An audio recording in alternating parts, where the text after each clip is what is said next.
The one word that sums up LAFLA is justice. What LAFLA has done has made a big difference in my life. If it wasn't for legal aid, I don't know what we would have done. But they really did give me justice.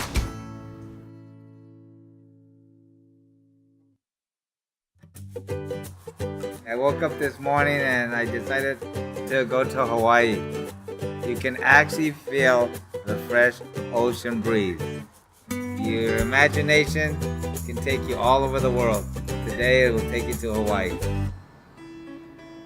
My diabetes started about 10 years ago. Unfortunately, the doctors weren't able to do enough in time. My vision went just blurry completely.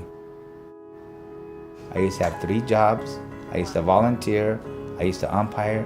I was just an energetic person. Augie bought a condo in Highland Park with money that he saved up working as an accountant. This is my home. This is my castle. This is my little throne that I got. Augie was having major problems with his legs. My niece came on Good Friday and barged in here. And said, Augie, I'm taking you out of here. I'm gonna take care of you. The next thing he knew, he woke up in the intensive care unit and he asked the nurse, how are my legs? And he goes, you don't have no legs. Excuse me?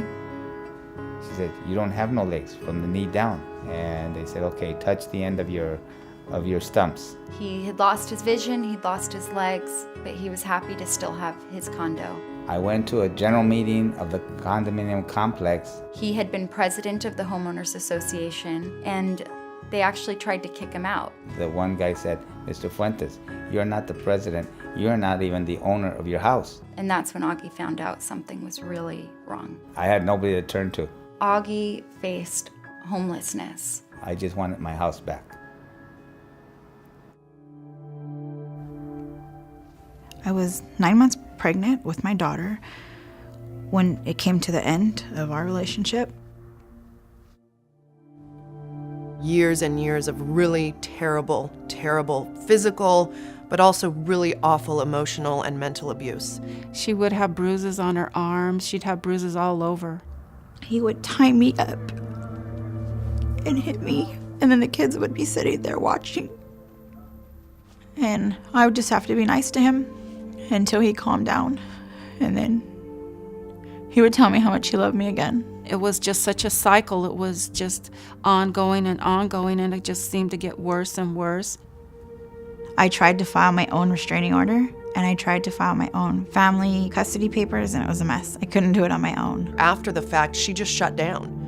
She couldn't function. My ex called social service on me and said that I was an unfit parent, and they removed the kids from me. When my daughter did try to call the kids after they left, he just wouldn't return the calls. He had cut off all her access to her children. He's always told me that he was going to kill me if I ever took the kids. I didn't know what to do. These are people that they don't have anywhere else to turn. I was very hopeless that I would get my kids back. And not everybody has that kind of money to spend on a lawyer. When people do not have access to justice, they lose faith in their government, they lose faith in society, and the whole system breaks down. The Legal Aid Foundation of Los Angeles is the frontline law firm for the poor. Legal Aid Foundation of Los Angeles plays a key role of opening the doors to justice.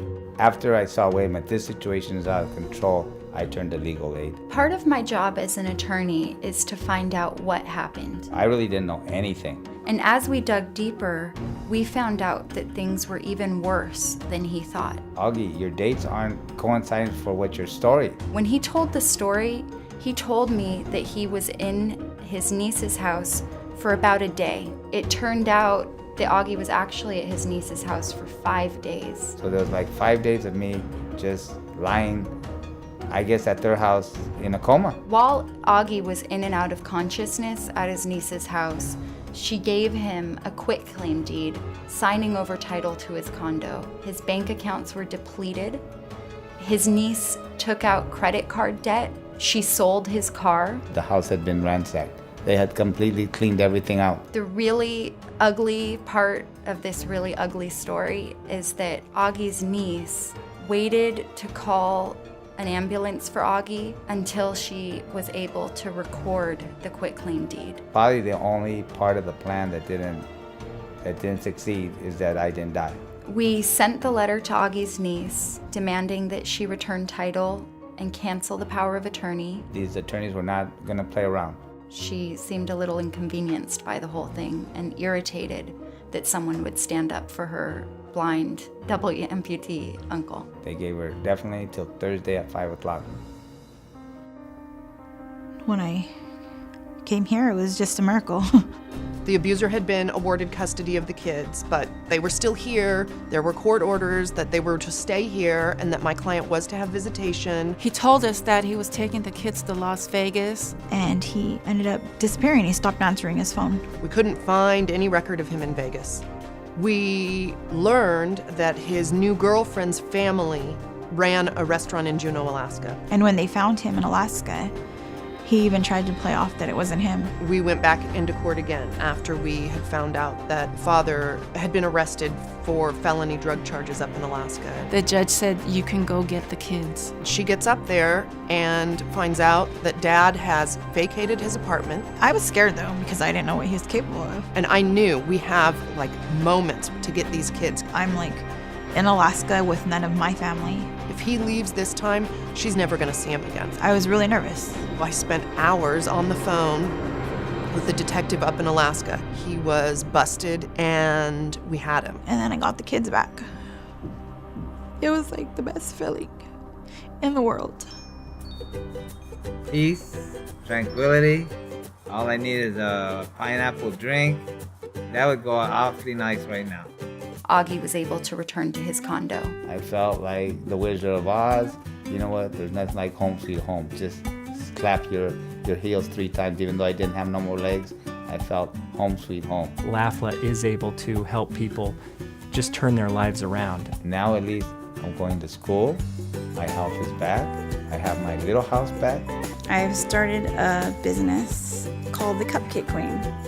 I bake cupcakes. I bake coffee cakes. I couldn't imagine seeing a client come as far as she has. She is now moving to self-sufficiency. I never imagined that I would have a business or anything like that.